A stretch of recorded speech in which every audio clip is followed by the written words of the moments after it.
Good evening, ladies and gentlemen of the YouTube. This is Matt the StarCraft, or good afternoon or good morning, depending on when you're watching this.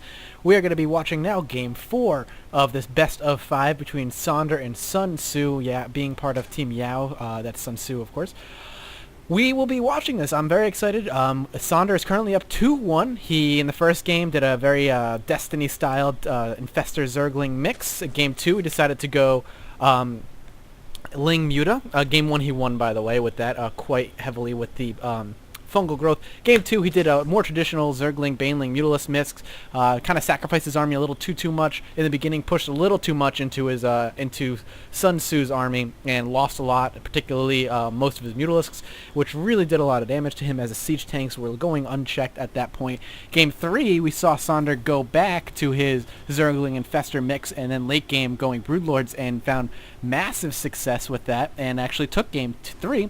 So he's up 2-1, and we'll see what happens at game 4. This is going to be on Shakura's Plateau, and I'm quite excited. These players, both in the UK, both Masters Leagues, and this is a little tournament held by, I believe it was Team Yao. That is kind of a little fun tournament. There was no prize pool or anything. This was just for the sake of entertainment, and now I get to bring it to you folks and entertain you with their play. As I said, they are Masters players, so they are no noobs at all. They're just not Grandmasters, and being a Grandmaster is exceedingly difficult. So we will see how this game goes down. YAOSunTzu always opening up pretty uniquely, very entertaining to watch.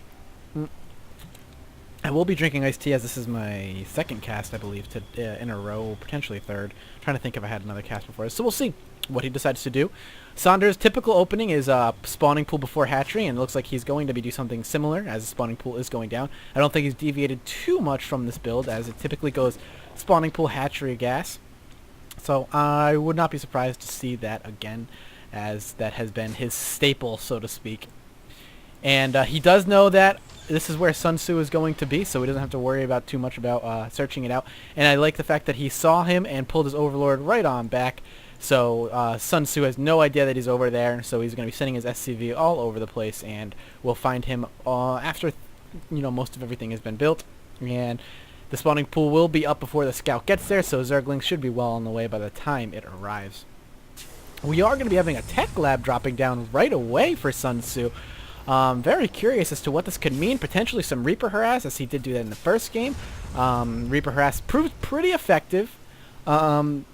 It's a very interesting thing to go into at this point in the game, in the state of the game, as Reapers are not nearly as powerful as they used to be. They're excellent harassment units. The problem is they're extraordinarily weak. Here comes YAOSunTzu scouting just as the Zerglings pop out, and he's going to be whipping around to making sure he barely gets any scouting done and quickly gets taken out of this game. And this has to be the worst job in the Terran army, is being that SCV that gets called upon to enter the heart of the swarm and check out what's going on. Pretty much guaranteed to lose your life, but I'm sure you get a nice little life insurance coverage when you go in there. Or if they're anything like America, no you don't. So he is going to be moving into a more traditional 2 racks into factory opening. Curious how heavy he plans on going into... yep, there's the Reaper. Yeah, early tech labs typically always mean Reaper unless they are swapped out with a factory, but he has not swapped it out, as he didn't even build that factory too often. And now the Zergling's going to come in. He's going to see that. You can only assume one thing. Marauders, it's early. Doubtful. You never really see Marauders. So, and he did do Reapers in the first game, so that's not terribly surprising. He may expect it. I'm curious how heavy he plans to go in, as there is another tech lab dropping down for the barracks. And this could be for the factory, though. He might potentially be getting ready for siege tech upgrades. Instead of dropping his factory over here, he wants to keep it secret and keep it in back here, so it is out of sight. So we'll see what happens as far as that goes. Another barracks dropping down in the back, so 3 racks and 1 factory. And keeping his, smartly keeping his Reapers way in the back so that he does not see them. So that way he can't see them with any Zerglings. He can assume now, because he's scouted this, but he hasn't seen them. He doesn't know how many would be coming his way and where it's going to be swinging around. So I like that a lot. And we're going into more Reapers and searching, what is it, the Nitro packs. So actually planning on doing some massive Reaper harassment at some point. Interesting. The problem is the longer you wait with the Reaper attack, the more easy it is for them to defend. So the Reaper speed is going to help him significantly, as being able to dart in and out of that base and around the base without getting caught off guard too bad. If he ever catches wind of this, if Sonder ever catches wind of this, he will very smartly probably place spine crawlers in the mineral line that will pretty much stop Reapers, as they do lose, I believe, spine crawlers stab a Reaper for half their health, quite literally. 25 health just stabbed right down, and would... Reapers are so fragile, so it's such a great harassment unit in early game. The longer the game goes on, the less and less useful they are. So it does look like he is 4-raxing with tech labs on every single one of them.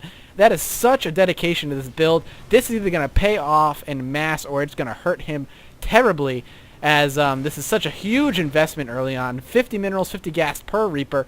That is a lot of gas you wouldn't be spending if you decided to just do a 2-rax marine push, and you could just do straight minerals, which is a much easier thing to go. And he does have his Overlord here, so he knows it's coming, and he does have roaches to defend, which may be enough to ward them off, as they can do a lot of damage. As you can see, losing one right off the back, just poking in there by these guys, just do a ton of damage, and Reapers are just can't stand a lot of damage.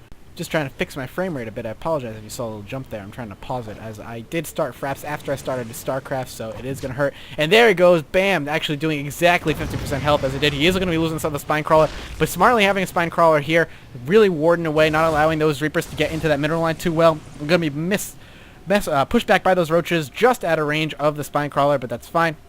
He still can swing up at the back, as he'll be very much out of range of the Spine Crawler, but he is going to leave a contingent of Roaches, it looks like, here to defend, as he does expect them to, and the Overlord will have nice little vision of them, so he knows they're coming. He is going to be trying to swing up the back anyway, and those Roaches are not, he is not aware, picking off 1, picking off 2. They do a lot of damage, pick up 3 workers, potentially 4, losing a couple of Reapers there, though, and actually swing around back. That's the good thing about Reapers, you can do multi-pronged attacks quite easily, especially if you continue to produce. We have 4 more on the way, so he's really dedicating this to this attack. This could really, really hurt him in the long run. Looking at the units tab, he is actually ahead in the worker count, so that's actually quite surprising, as he has been dedicating a lot to this, but we'll see what happens, as these Reapers have gotten quite a few kills. It looks like 11 workers have been killed in this harass, so has been mildly successful thus far, but he has lost a lot of them also because he's been pushing so quickly and so deeply into the mineral line at a later stage of the game, where he is able to pump out Roaches to defend. We do have the Infestation pick going down, so continuing that Destiny-style play where you 2-base Infester, and Infestors, as I said before, and can continue to do so, will really could turn the tide of the battle. Both players currently supply blocked right now. As you can see, a couple supply depots going down and a few Overlords are dropping as well. So they are pretty much just deadlocked at what they have for an army. So it doesn't want to push too much in there with what he has. Reaper just popping on over here, joining this little party, Reaper party at the Zelnaga Watchtower, and now moving out and getting ready to do some more damage, as he has been relatively successful, but has lost quite a lot of units too, having lost 13 Reapers so far. So imagine if he still had all 13 Reapers. Let's see what happens with this push. Swinging in here, the Roaches are going to trickly cut him off. Is he going to be able to get any of those Reapers so close? They are all getting so damaged. There goes one. Rocket pack shooting to the sky. So he kind of swung in there and then lost a Reaper and swung out. Not exactly where you want to be. He is microing those Reapers around like crazy. But the longer he goes, again, the worse off he's going to be, as the Roach count grows and the Spine Crawler count grows. Looks like he's going to catch a Spine Crawler as it's building and going to finish it off as it explodes into giblets. Going to go for the workers again. Let's see how many workers he can get before these Roaches show up. They're going to be blocking the way. 1, 2 Roaches going down. I'm not Roaches. I meant Reapers. And there goes probably a 3rd and a 4th. Oh, just barely. And now he's going to swing on down to the mineral line, and it looks like, oh, there is a Spine Crawler here poking at 1. Each one of these guys is so hurt that 1 or 2 attacks from a Roach is going to finish them off, and now he is down to 3 Reapers. Needs to pull out, as this is going to pretty much spell the end of that harassment with those Reapers. I'm not quite sure if this is going to really work out for him, as again, the dedication was so heavy. Behind all of that, though, it does look like I could see concussive shells are going down. He has decided to swing over to a Marauder army, which is smart, as he did see a lot of Roaches expanding. Whoops, zooming in. Expanding and actually building a second command center, so trying to double expand behind that. A little greedy, a little risky, but could potentially pay off, and a Ghost Academy going down. So YAOSunTzu, the king of uniqueness in this game, really trying and pulling all the stops, trying to catch Sonders off guard, playing with him a bit, seeing if these unique builds just kind of beat him to it. They are relatively expensive builds, though, as Marauders, I believe, are 100 minerals, 50 gas, and each 25 gas. I apologize. So can cost quite a bit, and Ghosts themselves are very expensive units, so he's going for the high-tech army build. But against something like Mass Infestors, especially since Marauders are considered armored, and Infestors do 30% more damage to armored units with their fungal growth. This could, if he has an Infestor count and the energy he needs to do it, this army could be quickly finished off, especially if he decides to go, and it does look like he is with the Speedling upgrade going up, which is why I'm saying it. If he decides to go Infestor Speedlings, he could fungal growth and then just have the Zerglings finish them all off, as Marauders are not the best against Zerglings in when they are swarming, as they cannot do much any splash damage. So again, we'll see if that ends up paying off for him. I'm very curious to see what YAOSunTzu decided to do with these ghosts. He did see the infestation pick going down when he's swinging this, so the ghosts are probably going to be EMPing. He does have the Mobius reactor going down for that energy. Roaches are going to be popping up here, finishing off those Reapers, and now poking up just to see what's going on. He's going to see a bunch of Marauders and pull on back and just kind of keep his Roach army for another day. Does not want to sacrifice him. Sonder saying, "You mad, bro?" So that's funny, as he lost all of his Reapers. Just a little friendly taunt going on. YAOSunTzu taking it in stride and smiling all the while, which I really like. And now we will see lots of ghost production. The Mobius reactor almost done, so these guys will not benefit from the Mobius reactor. It is, let's see how many seconds away it's from. Oops, sorry. Yeah, only about 5 seconds now. So the other ghosts will be have the energy to do whatever they need, but these guys will not. Interesting build. I don't know, YAOSunTzu, they weren't lying when they said YAOSunTzu is a pretty unique Terran, as he does do interesting, very interesting and unique builds. He says sup.